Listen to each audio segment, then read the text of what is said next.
નમસ્કાર દર્શક મિત્રો, આપ નિહાળી રહ્યા છો તાપી મિત્ર ન્યૂઝ ચેનલ। તો હવે નિહાળીએ સમાચાર વિગતવાર। રાજકોટ શહેરમાં મુસાફરોના ખિસ્સા હળવા કરતી રિક્ષા ગેંગની 2 મહિલાઓ સહિત 3 શખ્સને પોલીસે કાલવડ રોડથી ઝડપી પાડી તેની પાસેથી ચોરીની રોકડ રકમ તેમજ રિક્ષા કબજે કરી વિશેષ કાર્યવાહી કરી છે। સપ્તાહ પૂર્વે મેટોડામાં ચોકીદારી કરતા પ્રૌઢના ખિસ્સામાંથી પગારના 24,000 રૂપિયાની ચોરી કરી હોવાનું તેમજ મુસાફરોના ખિસ્સા હળવા કરવામાં વધુ એકનું નામ બહાર આવતા પોલીસે વધુ કાર્યવાહી હાથ ધરી છે। ત્યારે પોલીસ પૂછતાછમાં તે લોકો મોટી ઉંમરના લોકોને રિક્ષામાં બેસાડી ધક્કામુક્કી કરી નજર ચૂકવી ખિસ્સામાંથી રોકડ સેરવી લેતા હોવાનું અને તાજેતરમાં મેટોડાના ચોકીદારના 24,000ની ચોરી કરી હોવાની કબૂલાત આપી હતી। તેમજ તેની સાથે વધુ એક નટુ દિનેશભાઈ કુંવરિયાનું નામ ખુલતા પોલીસે વધુ કાર્યવાહી કરી છે।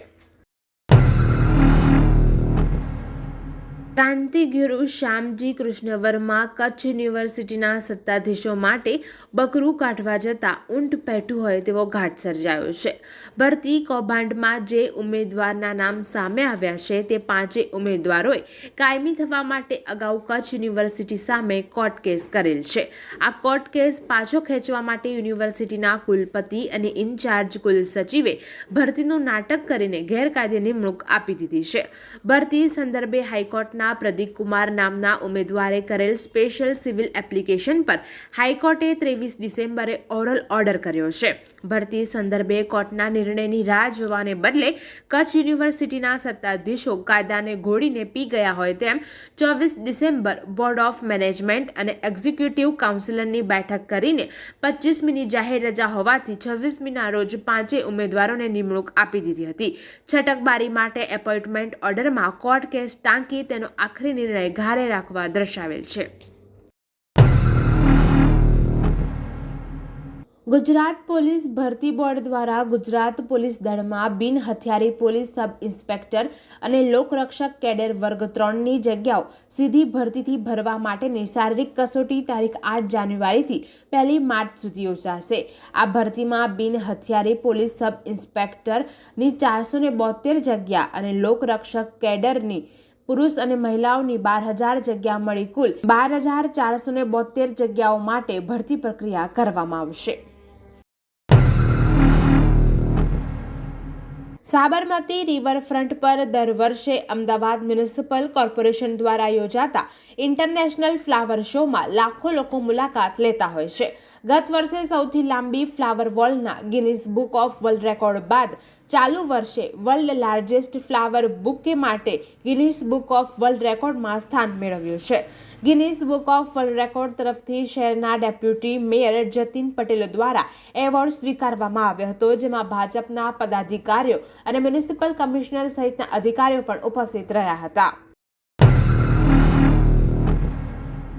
HMPV વાયરસને લઈને અમદાવાદમાં એશિયાની સૌથી મોટી સિવિલ હોસ્પિટલમાં તૈયારી કરવામાં આવી છે। વાયરસને લઈને હોસ્પિટલમાં 15 બેડનો આઇસોલેશન વોર્ડ તૈયાર કરવામાં આવ્યો છે, જેમાં વેન્ટિલેટર અને ઓક્સિજનની સુવિધા રાખવામાં આવી છે। સિવિલ હોસ્પિટલમાં 25 જેટલી ટેસ્ટિંગ કીટ રાખવામાં આવી છે, જેમાં આજે વધુ કીટ ખરીદવામાં આવશે। આ ઉપરાંત દવા અને ઓક્સિજન પણ પૂરતા પ્રમાણમાં છે।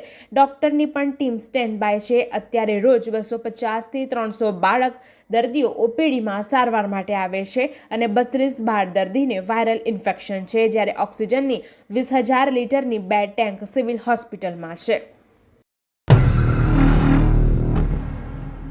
ભરૂચના અંકલેશ્વર પાસે નેશનલ હાઈવે નંબર 48 પર મુંબઈ જતા બાકરોલ બ્રિજ પાસે ગોજારો અકસ્માત સર્જાયો હતો। પરોઢે પૂરપાટ ઝડપે જતી અર્ટિગા કારને પાછળથી કોઈ વાહને ટક્કર મારતા કાર ટ્રક પાછળ ધડાકાભેર ભટકાઈ હતી।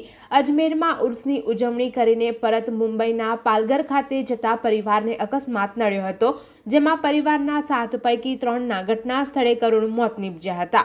108 એમ્બ્યુલન્સ, ક્રેન અને ફાયર વિભાગની મદદથી રેસ્ક્યુ કરી 4 ઈજાગ્રસ્તોને બહાર કાઢી ભરૂચ સિવિલ હોસ્પિટલમાં સારવાર અર્થે ખસેડાયા છે। ઘટનાને પગલે લાંબો ટ્રાફિક જામ સર્જાયો હતો। અમદાવાદ મુંબઈ બુલેટ ટ્રેન પ્રોજેક્ટનું કામ તેજ ગતિએ ચાલી રહ્યું છે। ગુજરાતના વલસાડ જિલ્લાના પંચલાઈન નજીકના વાલધરા ગામમાં નેશનલ હાઈવે 48ને પાર કરવા માટે 210 મીટર લાંબા PHC પુલનું બાંધકામ 2 જાન્યુઆરી 2025ના રોજ પૂર્ણ થયું છે. તે સંતુલિત કેન્ટિલીવર પદ્ધતિનો ઉપયોગ કરીને બનાવવામાં આવ્યો છે. સુરત અને બિલીમોરા બુલેટ ટ્રેન સ્ટેશન વચ્ચે નવસારી જિલ્લામાં નેશનલ હાઈવે 48ને પાર કરતા 2 PHC બ્રિજ પહેલેથી જ પૂર્ણ થઈ ગયા છે. આ પુલોની લંબાઈ અનુક્રમે 260 મીટર અને 210 મીટર છે. નવસારી મહાનગરપાલિકા બન્યાના પ્રથમ કમિશનર તરીકે નિયુક્ત દેવ ચૌધરીએ ચાર્જ લીધો હતો. 1 જાન્યુઆરીને બુધવારે રાજ્ય સરકારે મહાપાલિકાનું જાહેરનામું બહાર પાડ્યું હતું. ચાર્જ લીધાના પ્રથમ દિવસે મહાપાલિકાના ડેપ્યુટી કમિશનર JU વસાવા અને ગૌરંગ વસાની સહિત કેટલાક અધિકારી સાથે બેઠક કરી હતી. પાલિકાના પૂર્વ પ્રમુખ મિનલબેન દેસાઈએ તેમનું સ્વાગત કર્યું હતું. મહાપાલિકા અંગે પ્રાથમિક જાણકારી પણ મેળવી હતી. ઉત્તરાયણ પર્વને ગણતરીના દિવસો બાકી રહ્યા છે, તો બીજી તરફ પતંગની દોરીથી લોકોના ગળા કપાવાના અને ગંભીર ઈજાઓ પહોંચતી હોવાના બનાવો પણ સામે આવતા હોય છે. ત્યારે આ પ્રકારના બનાવ ન બને તે માટે તાપી મિત્ર અખબારના તંત્રી મહેશભાઈ પ્રજાપતિ દ્વારા વાહન ચાલકોને વિનામૂલ્યે સેફટી ગાર્ડનું વિતરણ કરવામાં આવ્યું હતું. બાઇક ચાલકોને પતંગના દોરાથી બચાવવા માટે તાપી મિત્ર અખબારના સહયોગ અને સ્થાનિક મીડિયા કર્મીઓના સાથ સહકારથી બાઇક ચાલકો માટે સેફટી ગાર્ડનું વિનામૂલ્યે વિતરણ કરવામાં આવ્યું હતું. કાર્યક્રમમાં તાપી મિત્ર અખબારના તંત્રી મહેશ પ્રજાપતિ અને ટીમ સહિત મીડિયા કર્મીઓ અનુપમભાઈ ભટ્ટ, હરીશભાઈ શાહ, સુરેશભાઈ વાઘવાણી, અબરારભાઈ મુલતાની, હેમંતભાઈ ગામિત તેમજ નગરના આગેવાનો વિશેષ રૂપથી ઉપસ્થિત રહ્યા હતા. આ સમગ્ર કાર્યક્રમને સફળ બનાવવા ઉપસ્થિત મીડિયા કર્મીઓએ અને નગરના યુવાનોએ જહેમત ઉઠાવી હતી. સુરતના વેસુ વિસ્તારમાં આવેલી સુમંત સાગર આવાસ સ્કીમમાં મેન્ટેનન્સના હિસાબને લઈને વિવાદમાં એક પરિવાર પર જાહેરમાં હુમલો થયાનો વિડીયો સામે આવ્યો છે. હુમલાના શિકાર બનેલા શાળા બનેવી સહિતના પરિજનો સિવિલ હોસ્પિટલ પહોંચ્યા હતા અને વેસુ પોલીસ મથકમાં ફરિયાદ નોંધાવી હતી.